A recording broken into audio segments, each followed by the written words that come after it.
pero todo se trata de conquistar, y he titulado el mensaje de esta noche Acciones para la Conquista. Y estaba tan entusiasmado por este tema, les puedo asegurar que me deleitaba en la presencia de Dios cuando Él me lo estaba revelando, que hasta me dio la confirmación de hacer un libro de este tema. Así que presta atención, porque al mismo tiempo pensé que podrías muy bien tomar nota. Te pido que tomes nota, porque va a ser una guía práctica para tu vida si querés conquistar algo. Esto es como que vas a ir viendo paso por paso, porque te puedo asegurar que son pasos concretos, prácticos, para que puedas lograr conquistar lo que tanto deseas, en todos los órdenes. Esto tiene que ver con lo natural, pero también con lo espiritual, porque aquí se da un caso muy particular que tiene que ver con el pueblo de Israel. Así que te invito a prestar atención a la lectura de la palabra, y antes de entrar en el detalle de cada acción concreta que vamos a tomar en cuenta para conquistar lo que queremos, y por supuesto para gloria de Dios, fíjate cuál era la condición que tenía el pueblo de Israel en aquel entonces. El pueblo de Israel se encontraba cautivo por el imperio babilónico. El imperio babilónico estaba bajo el gobierno de Nabucodonosor.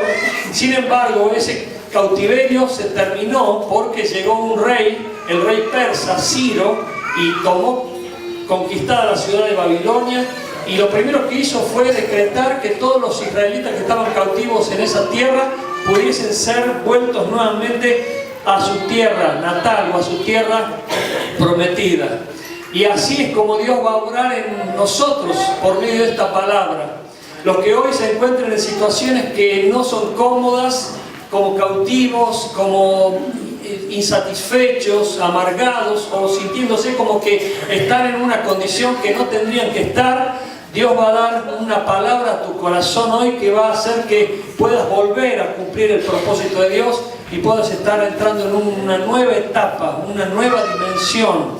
Pero eso es todo si lo crees, porque la palabra de Dios es para que se crea y se ponga en práctica. Así que vamos a ir a las acciones que sugiere la palabra de Dios, basado en el libro de Jeremías capítulo 50. Mirá la primera acción. La primera acción es reconocer la situación. Dice el versículo 1, palabra que habló Jehová contra Babilonia. No fue a favor de Babilonia, sino en contra. O sea, que Dios estaba mal en esa situación con el imperio babilónico. Por lo tanto, lanzó una palabra contraria a ese imperio. Estaba en contra la tierra de los caldeos por medio del profeta Jeremías.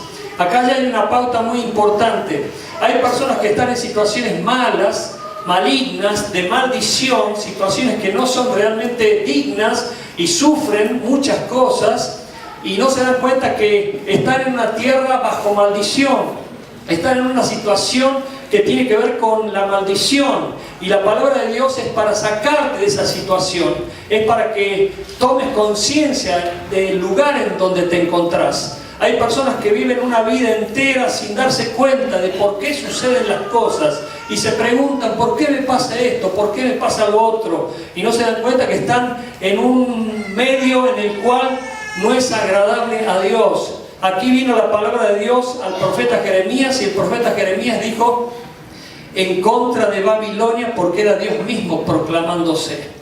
Yo no sé si te dice algo esto, pero si vos no reconoces la situación en la que te encontrás, es porque estás, por así decirlo, condenado a morir en esa misma situación. Pero si de repente te das cuenta de que la situación no es favorable a Dios, ni mucho menos te agrada, ni mucho menos te trae bendición a vos, ni te hace sentir feliz, es como que tenés que tomar conciencia y decir, no puedes seguir esta situación así. Esta situación se tiene que terminar definitivamente. A eso se refiere la acción que necesitamos tomar en cuenta, reconocer la situación. Vos tenés que darte cuenta si es porque estás sufriendo consecuencias y el pecado ha tomado dominio de tu vida, o situaciones que has dado lugar al diablo para que el maligno se aproveche y haga de tu vida algo indigno. La primera acción entonces es reconocer la situación. Y la pregunta que te hago ahora es, ¿estás dándote cuenta que la situación que te toca vivir no tiene que seguir dándose de la misma manera? ¿O es como que todavía no te das cuenta de que tiene que haber un corte para que esa situación siga su curso? Por eso, si tomás cuenta de las situaciones, como que hoy estás diciendo, me doy cuenta, no puedo seguir viviendo de esta manera. La segunda acción, determinarse con gran convicción. Me gusta cada vez que me toca este tema y cada vez que Dios lo baja, realmente es como que confirma muchas cosas internas en uno. Y es bueno que así sea, porque lo contrario, escuchad por favor, es vivir siendo una persona inestable, indecisa, sin ninguna definición, sin ninguna convicción. Por eso la acción esta es determinarse con gran convicción. El versículo 2 dice, anunciar en las naciones, es decir, que no tiene que ser algo privado, lo tienen que ver más allá de las fronteras. Luego dice, haced saber, es como que asegurarte de que lo que estás proclamando, diciendo o mostrando se sepa bien. Luego agrega, también levanta bandera. Bueno, había prometido en el culto anterior, me olvidé porque me puse a hablar con la gente, pero me hubiera gustado agarrar una de esas banderas y para que se vea la acción. Levantar bandera es como que decís, en otras palabras, aquí estoy yo, mírenme bien. No estoy escondido, no soy un anónimo, no soy una persona que está metida en un pozo porque tiene miedo de aparecer o que está como asustada y no se anima a decir de qué se trata. ¿Por qué? Por la timidez, por el complejo, por el miedo o por lo que quieras llamarlo, sino que hay una persona que se anima a manifestarse. ¿Por qué? Porque tiene convicción. Publicad y no encubráis, dice. Publicad y no encubráis. Hay personas que tienen deseos, quisieran cambiar, pero no se animan ni siquiera a decirlo. ¿Por qué? Porque denunciarían una situación incómoda que les toca vivir y que a veces habla de lo malo que viven. ¿Se entiende? Por eso cuando vos empezás a querer una conquista para tu vida, entrar en un nuevo nivel, en una nueva dimensión, tenés que empezar a caminar de manera muy decidida, muy segura, segurísima. Por eso determinar con gran convicción no es tomar una decisión en base a la emoción, que hoy decís sí quiero y mañana, bueno, te arrepentiste y dijiste ¿para qué lo dije? Es como que vos tenés que darte cuenta que algo está ocurriendo en tu interior y eso está determinando convicción, seguridad, firmeza. A veces las personas sufren porque no se han definido y muchos menos tienen convicción para plantear sus propuestas. Es como que no se animan por muchas razones. Pero a mí me viene el texto de la palabra en Job. ¿Cuántos se acuerdan de ese texto que dice, determinarás una cosa y esta te será firme y sobre tu camino, ¿qué va a pasar? Resplandecerá la luz.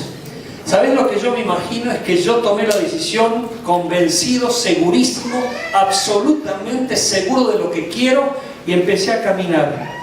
Y a lo mejor al principio parecía todo oscuro, incierto, y que no se veía el futuro, ni tampoco lo que me esperaba más adelante. Pero era tal la seguridad y la fe y la convicción que uno tiene al tomar esa decisión que empieza a caminar. Y es como esos lugares automáticos donde uno entra y se empiezan a prender las luces y se ve el camino seguro, confirmándote que has tomado la decisión correcta. Es la luz la que confirma que has tomado la decisión correcta, no la oscuridad. La luz que te hace ver claramente todo, no hay ningún peligro, no hay ningún pozo, no hay ninguna sombra, sino que hay algo que te va dando convicción de que estás caminando en el camino correcto. La tercera acción, esta me gustó mucho y hay otra que me gustó más todavía, pero todas en definitiva me gustaron. La tercera acción, declarar, decretar el fin de una etapa. ¿Lo has escuchado? Amén. Declarar y decretar el fin de una etapa. Esto es muy importante. Mirá lo que dice aquí el texto, basado en el versículo 2. Decid, tomad es Babilonia, es decir, cayó Babilonia, cayó el pecado. Bel es confundido, tiene que ver con deidades, demonios de los babilónicos. Deshecho es Merodach, otro demonio grande al cual adoraban los babilonios. Destruidas son sus esculturas, quebrados son sus ídolos. Hay personas que no se dan cuenta, pero no están utilizando su palabra para declarar y decretar el fin de una etapa. Es como que lo que dicen prolonga esa etapa, garantiza que esa etapa va a seguir su curso de maldición. Hay quienes dicen, voy a morir así, este es mi calvario, esta es mi cruz y me la tengo que aguantar, tengo que sufrir esto, me ha tocado a mí. En vez de decir, esto va a terminarse, este pecado, esta situación, esta consecuencia de corrupción se va a cortar definitivamente, no va a durar, no va a perdurar, no va a seguir. Esto es decretar que termina una etapa. Vos a lo mejor estás reconociendo una etapa que te ha hecho sufrir y a lo mejor estás viviéndola hasta el día de hoy. Pero te animo a declarar que eso se corta hoy mismo, porque depende de la fe y de lo que vos determines. Yo me acuerdo, muchas veces hice esto, pero en aquel entonces, mucho tiempo atrás, donde estábamos alquilando, yo le dije a la iglesia, no vamos a alquilar más, vamos a comprar. Y los que son testigos de todo lo que hemos vivido como iglesia, saben que Dios fue fiel en responder a esa palabra. Pero me acuerdo que la declaré, la decreté. Vos tenés que declarar cosas que crees que van a cortarse definitivamente en tu vida. No tenés que alimentarlas con tu pesimismo diciendo esto va a seguir siendo hasta que muera. Una ancianita visitándola hace mucho tiempo atrás me decía, y mi vida es un calvario, voy a morir porque mi vida es un calvario, y como que se condicionaba a vivir y a morir de la misma manera. Vos hoy estás escuchando algo, iglesia, que podés declarar y decretar el fin de una etapa de maldición. Amén. Amén. Vas a declarar y decretar el fin de una etapa de precariedad, de miseria, de debilidad, de enfermedad, de dolor, de soledad y de todo lo que quieras que se corte en tu vida. Y eso lo podés decretar y declarar con fe que Dios va a respaldarlo. La cuarta acción es muy importante también, profetizar la intervención de Dios. ¿Qué dije? Profetizar es decir algo que va a suceder, y eso tiene que ver con la fe. Es profetizar, es decir algo que va a suceder relacionado con Dios. El versículo 3 dice, porque subió contra ella una nación del norte, la cual pondrá su tierra en asolamiento, y no habrá ni hombre ni animal que en ella more. Huyeron y se fueron, desaparecieron. ¿Sabes qué significa esto? El pueblo de Israel se encontraba cautivo en Babilonia y el ejército babilónico los sometía como se le antojaba. Había una pata bien negra e inmunda sobre sus vidas, torturándoles, cautivándoles. Pero de repente vino Ciro, este rey persa, en el 353 a.C. y gobernó Babilonia. Tomó dominio de Babilonia y lo primero que hizo fue decretar que todos los israelitas que estaban en Babilonia pudiesen volver a su tierra de origen. ¿Saben lo que fue eso? El relato nos cuenta de que no hubo guerra, no hubo batalla, fue una acción milagrosa que respaldó a los sirios para vencer a los persas, para vencer a los babilónicos. Así va a suceder en nuestra vida también. La intervención de Dios milagrosa se va a notar siempre y cuando vos estás profetizando que Él actúe. Por lo tanto, ya tendrías que estar diciendo, Dios va a intervenir en mi vida con tanto poder que lo que hoy me parece imposible va a dejar de serlo. ¿Por qué? Por la intervención de Dios. ¿No sabés cuánta incredulidad hay en las iglesias cristianas evangélicas donde viven cantando y reconociendo a Dios, pero no le creen a Dios? Creen que Dios no puede hacer milagros ni maravillas, ni mucho menos cambiar situaciones que son hasta hoy definitivas. Dios puede intervenir cambiando toda tu forma de ser, toda tu vida completamente, si tan solo lo pudieras creer. Por lo tanto, comenzá a profetizar sobre tu hijo que está en la droga. Va a ser un hijo bueno y obediente, santo. Comenzá a profetizar sobre tu marido o tu esposa o tu pariente que te rechaza, te odia o no quiere saber nada del Evangelio, que Dios va a hacer un cambio total en su vida. Y eso va a ser respaldado por Dios. Va a ser sostenido por Dios, porque Dios honra la fe de su pueblo. Si tan solo pudieras tomar cuenta de esto, Dios comenzaría a resolver situaciones y a revertirlas completamente. La quinta acción fundamental, ¿me están escuchando? La quinta acción fundamental, buscar a Dios de todo corazón. Dice el versículo 4, en aquellos días y en aquel tiempo, dice Jehová, vendrán los hijos de Israel, ellos y los hijos de Judá juntamente, e irán andando y llorando, y buscarán a Jehová su Dios. Yo no sé cómo lo buscas a Dios, pero te puedo asegurar que el que los busca llorando y con un corazón contrito y humillado lo encontrará cara a cara. Dios está cerca de aquel que está sufriendo y necesitando una intervención milagrosa. Ya te dije más de una vez que yo me vi limitado por situaciones extremas y me vi totalmente rodeado y tuve que orar en agonía, de rodillas, postrados, para que Dios interviniera en mi vida con milagros, y lo hizo, añadiendo lo que yo tanto le pedía. Con vos va a pasar exactamente lo mismo, pero no podés buscar a Dios como se busca cualquier cosa. Hay personas que uno les pregunta, ¿estás buscando a Dios? Sí, pero no lo hacen como debieran hacerlo. No lo buscan a Dios con lágrimas, con dolor, con angustia, con santo deseo. Te puedo asegurar que si lo buscas a Dios con un corazón contrito y humillado, Dios se te va a manifestar y va a hacer maravillas y milagros en tu vida. ¿Cuántos lo creen? Por eso, cualquiera sea tu situación, postrate allí en tu recámara secreta y decirle, Señor, asistime, intervení en mi vida. Yo quiero en este momento que, conforme sea tu respuesta, te pueda glorificar, porque lo que quiero y lo que deseo es solo para tu gloria, es solo para tu gloria, y Dios lo va a añadir cuando ves el corazón sincero que se rinde ante Él. La sexta acción concreta es unirse a la iglesia mediante un compromiso serio.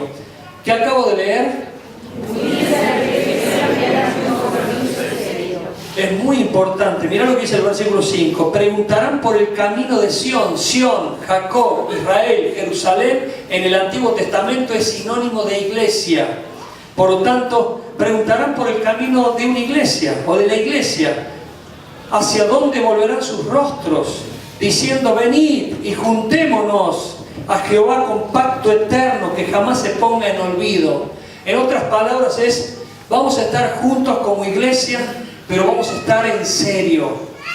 Vamos a estar unánimes juntos, porque conformamos la iglesia.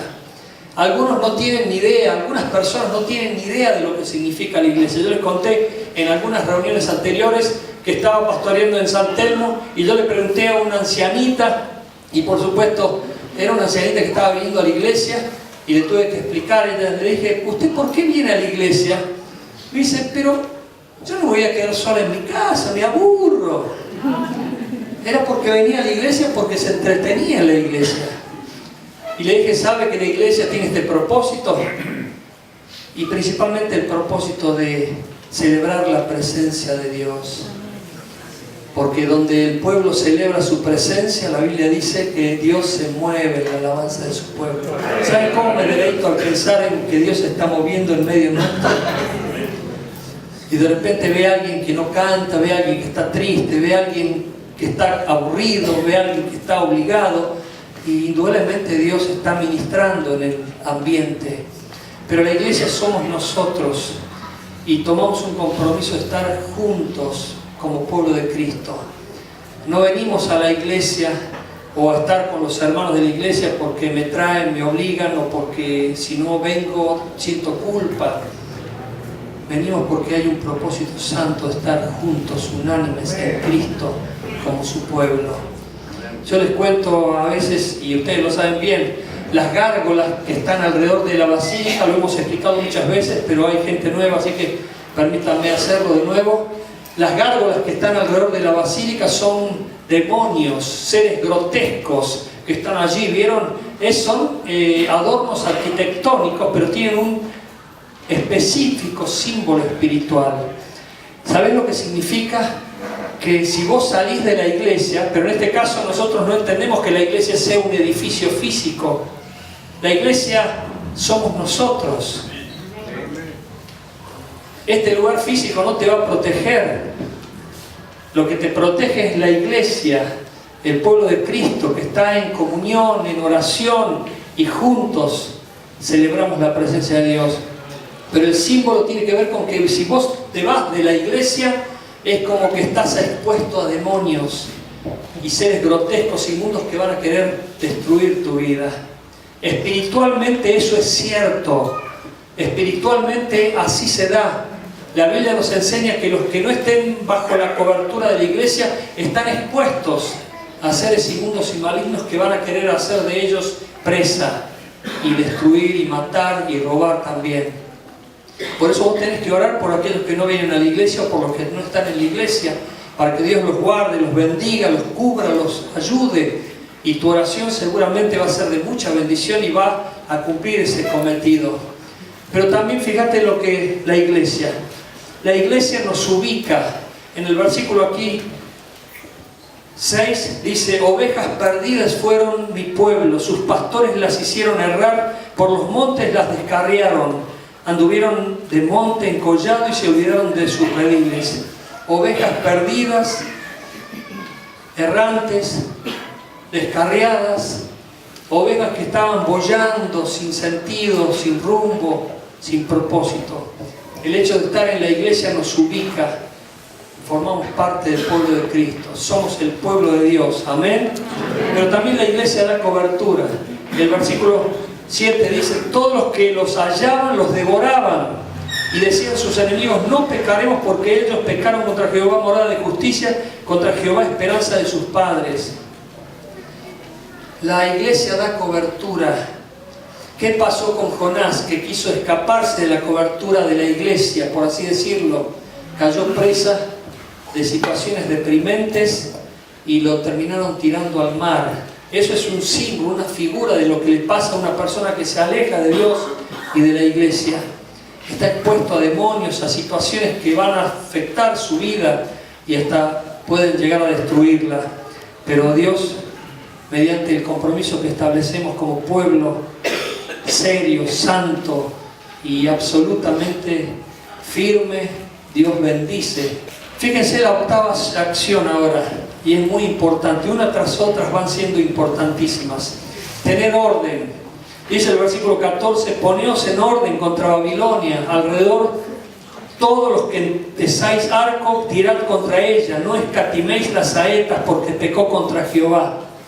Tener orden simboliza estar sujeto, tener reconocimiento de la autoridad, respeto de la autoridad, honra a la autoridad.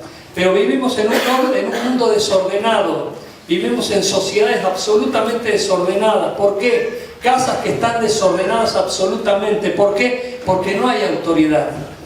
En el culto primero me acuerdo que al mencionar algo de estos temas, había gente que se sonreía, pero al mismo tiempo se miraba con complicidad, como diciendo: mirá, te están hablando a vos. Porque principalmente tiene que ver con la autoridad establecida por Dios. La autoridad máxima y suprema del universo, ¿quién es? Dios.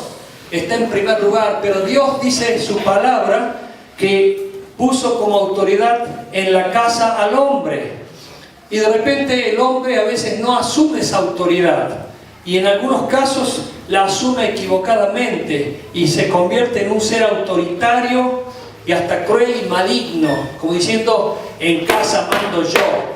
Y ustedes saben que a veces hay hombres que se les va la mano de violencia y ejercen una violencia contra la mujer. Pero es un orden equivocado, ese es un orden diabólico. El orden que pone Dios es por medio del amor, del respeto y del hecho de considerar al otro para su edificación y su felicidad y su gozo. Pero sin embargo hay personas absolutamente desordenadas, no reconocen a la autoridad, y si pueden escapar de ella, mejor. Si pueden verla lejos, mejor. Si pueden evadirla, mejor. ¿Por qué? Porque no tienen ningún sentido de autoridad. Por lo tanto, al no tener ese concepto de autoridad claro, sus hogares se tornan desordenados, donde todo el mundo manda, todo el mundo hace lo que se le antoja, hay un viva la pepa, no hay un orden. Pero cuando hay orden, todo es armonía, todo es equilibrado. Algunos hombres se han hecho al costado diciendo: mi esposa lo hace muy bien, que lo siga haciendo. Y tiene esposas que son realmente fuertes, firmes, muy sabias en cuanto a la administración y a llevar la casa y señalar el rumbo, pero eso es equivocado si el hombre no asume su autoridad. Hay mujeres que no le dan el lugar al hombre y se tornan peligrosas, hasta pueden incurrir en el desvío de Jezabel. La Biblia presenta a la mujer Jezabel como un demonio, alguien que quería tener al hombre bajo su dominio y sujeción y ultrajarlo y hacerlo todo lo que pudiera hacer para ridiculizarlo.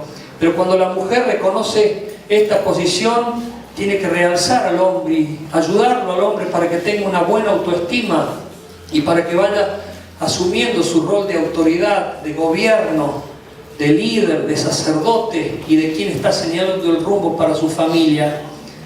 ¿Se entiende? Por eso, mujeres, dejen al hombre su lugar, ayúdenlo, oren por él, porque algunas personas de repente dicen: nuestro matrimonio funcionó así y bueno, yo manejo todo, hago todo, administro todo y me hago cargo de todo. Pero ¿sabes una cosa? Si la mujer está asumiendo ese rol, está haciendo uso del rol del hombre también, y tarde o temprano se agotará y sufrirá y deseará que el hombre a quien tiene a su lado pueda empezar a asumir una autoridad y un correcto uso y ejercicio de esa autoridad. ¿Se entiende? La novena acción, disfrutar la provisión de Dios. ¿Cómo me gusta decirlo? Disfrutar la provisión de Dios. Señor, sea poco, sea mucho, yo disfruto lo que me provees, porque viene de ti, proviene de ti. Eso es lo que decía el apóstol. Estoy acostumbrado a estar con poco, con mucho, no me importa. Lo importante es tener a Dios en primer lugar y saber que el bien supremo y el máximo bien es Dios mismo en su propia persona. Dice el texto bíblico del versículo 19: y volveré a traer a Israel a su morada, y pasará en el Carmelo y en Basán y en el monte de Efraín y en Galaad se saciará su alma. Volveré, aquí hay una acción futura. Volveré a traer a Israel a su morada. Esto es algo que va a suceder, no sucedió todavía. Cuando Dios da esa palabra, estaba todavía el pueblo de Israel en su cautividad, en su escasez, en su precariedad, en su limitación. Sin embargo, aquí habla de que tiene que haber un contentamiento, un deleite, una satisfacción del alma, que tiene que ver con la provisión de Dios. Y acá hay un principio, como dijo Jesús: si me sos fiel en lo poco, te pondré en lo mucho. Ahora la pregunta que te hago: ¿vos tenés que preocuparte por lo mucho o por lo poco? Por lo poco. Y muchas personas pecan aquí porque de repente tienen poco y se quejan: y no me alcanza, y no tengo, y esto es una miseria, mirá lo que me pagan, mirá el sueldo que tengo, mirá esto, mirá aquello, mirá lo otro. Y otros también dicen: ¿cómo cambiaría mi vida si yo tuviera aquello? Si yo fuera como aquel, o si tuviera tal o cual cosa. Cuando Dios está viendo nuestro corazón y quiere que seamos agradecidos todo el tiempo, sea poco, sea mucho. Te puedo asegurar, y esto lo profetizo sobre tu vida con garantía de absoluta seguridad: si vos empezás hoy a agradecerle a Dios por lo poco que tenés, lo mucho viene en camino. Empecé a agradecerle, como dice Pablo: agradezcámosle a Dios por todo y en todo. Y vas a ver cómo Dios va a añadir lo que te haga falta. Nunca te va a hacer faltar ninguno de sus bienes. Te puedo asegurar que si faltan es porque sos pesimista, negativo, desesperanzado y vivís quejándote de que todo te falta, cuando no reconoces lo que ya tenés y de parte de Dios necesita ser reconocido. La décima acción, ser irreprochables. Versículo 20: y en aquellos días y en aquel tiempo, dice Jehová, la maldad de Israel será buscada y no aparecerá, y los pecados de Judá y no se hallarán. ¿Sabéis lo que entiendo y creo y es lo que vivo? que todo lo que viene de parte de Dios tiene que ver con un proceso. Todo lo que viene de parte de Dios tiene que ver con ¿qué? Con un proceso que se va dando progresivamente en la vida a medida que uno se va consagrando. Y aquí ya nos encontramos en la etapa en la que hemos puesto en orden la autoridad, hemos reconocido nuestro pecado, nuestra situación, nos hemos integrado a la iglesia con gran convicción, hemos buscado a Dios con un corazón sincero, contrito y humillado. Y Dios empieza a levantarte, empieza a levantarte, empieza a levantarte. Pero a medida que te levantas, muchos más te van a ver. Porque muy distinto es si vos estás así y te mantenés oculto y nadie te ve. Pero cuando empezás a proclamar la presencia de Dios en tu vida, la victoria de Dios en tu vida, el poder de Dios en tu vida, hay muchos que van a empezar a cuestionar. Amén. Y hay muchos que de repente dirán: mirá, lo que dice cuando vive de tal manera. Tenemos que convertirnos en personas irreprochables, que nadie pueda venir a decir: yo te conozco, yo sé cosas de vos. Es cierto, como fuimos esa vez en Parque Chacabuco, estábamos liberando a una persona poseída, estábamos con Freddy, y el demonio le dijo a Freddy: ¿qué me venís a querer echar vos si vos eras mío? Y Freddy le dijo: es cierto, era tuyo, ya no soy más. Vos tenés que tener convicción y seguridad de que ya no sos más el que eras antes. Porque el diablo va a venir a acusarte, pero no tiene que encontrar nada en vos que sea cierto con un pecado, con una mentira de la cual él está acostumbrado. ¿Se entiende? Amén. Tornarnos irreprochables, porque van a querer encontrar cosas en nosotros, pero no las van a encontrar, no las van a hallar. La 11ª acción: ser un instrumento de valor. ¿Qué dije? Mirá lo que dice el versículo 25. Acá yo me imagino la figura de Dios abriendo un cofre. Abrió Jehová su tesoro, y adentro estábamos todos nosotros, porque somos tesoro en las manos de Dios. Y sacó los instrumentos de su furor, porque esta es obra de Jehová Dios de los ejércitos en la tierra de los caldeos. La 11ª acción es ser un instrumento de valor. Yo sé que a lo mejor te cuesta darte valor, a lo mejor te menospreciás, a lo mejor tenés un concepto de valía muy decaído, a lo mejor has crecido en un ambiente donde te han dicho que sos una basura, que no servís para nada, que nunca vas a lograr nada. Pero en Cristo todo cambia. Hay cosas nuevas. De parte de Él vienen cosas maravillosas que nunca nos imaginábamos hacer ni tener. Pero vos tenés que trabajar eso en vos y creer que vas a ser un instrumento de valía. Por lo tanto, a esta etapa de estas acciones ya te tenés que empezar a levantar creyéndote que sos un instrumento en las manos de Dios poderoso, para que Él utilice con poder. ¿Cuántos están creyendo aquí? Amén. Por eso vos tenés que empezar a tomar dominio en este momento de este conocimiento, decir: soy un instrumento en las manos de Dios y voy a ser útil, muy útil para su gloria, y Dios me va a usar y va a hacer a través de mi vida poderosas cosas. Amén. Amén. ¿Te animás a decirle al que tenés al lado: créelo, Dios va a hacer poderosas cosas a través de mi vida? ¡Ay, qué compromiso! Ahora decíselo al que tenés al otro lado, por favor. Porque Dios va a hacer poderosas cosas a través de tu vida, si tan solo podés creer. Y la última acción: dar a conocer la victoria. Dice el versículo 28: voz de los que huyen y escapan de la tierra de Babilonia, para dar en Sión las nuevas de la retribución de Jehová nuestro Dios, de la venganza de su templo. Voz de los que huyen y escapan de la tierra, para dar a conocer en Sión las buenas nuevas. Vas a empezar a dar a conocer la victoria que va a obrar Dios a través de tu vida. No te vas a quedar callado, vas a contar cómo Dios va a usarte con poder, y van a haber personas a tu alrededor que van a dar gracias a Dios por conocerte a vos, pero también por conocer la verdad que vos le has compartido. ¿Cuántos han entendido el mensaje?